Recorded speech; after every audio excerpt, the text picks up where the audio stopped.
Delegate has the floor. I think one of the things that's frustrating about how we're talking about this post-subcommittee hearing is the idea that it's somehow an ambush, or that it was somehow, what was the term that was just used? Crafty, with respect to what went on. If you have your policy position repeated back to you in context, and it was repeated back in context, and you are outraged by it, don't get mad at everybody else. Reevaluate your policy position. I understand that there may be aspects of this bill that would have been less offensive to people. But the bottom line is what this bill permitted was abortion all the way up to the point of birth with virtually no restrictions. None. And when the people of Virginia and the American people saw that, when they heard that, you're right, they are frustrated by that. Now, we can pretend that we have manufactured this rage over here. But ultimately, it's that policy that people are frustrated about. And it's not just Republicans.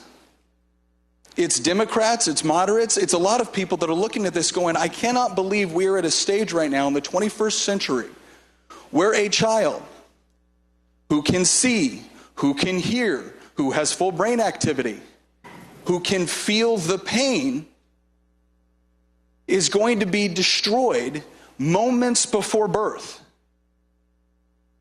I have news for you. We don't need to manufacture rage over that. It exists because there is something fundamentally wrong with us as a society when we're not willing to be welcoming of a child that is coming into that situation.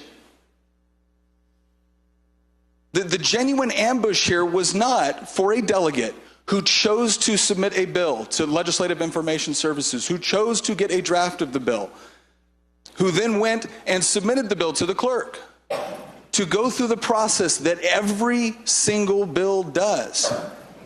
And when Delegate Gilbert asked his question, he wasn't rude, he wasn't condescending, it wasn't mean-spirited.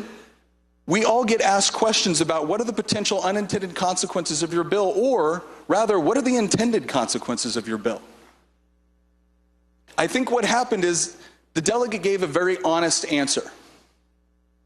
And when people heard that answer, they were shocked.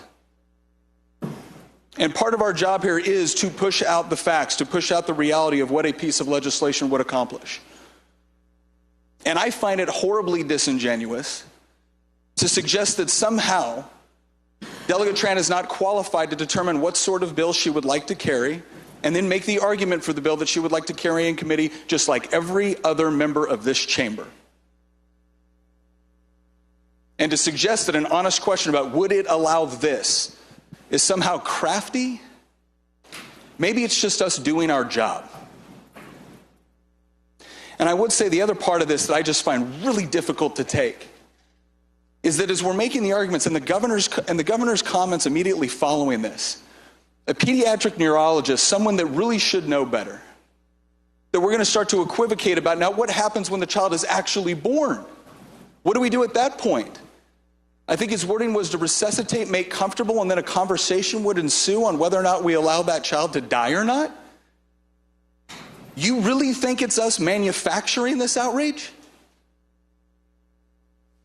There have been points in this country's history, dark times in this country's history, where things like eugenics were seriously considered. And I feel like to some degree, here we are again, determining whether or not a child with Down syndrome should be entitled to the same protections as any other child?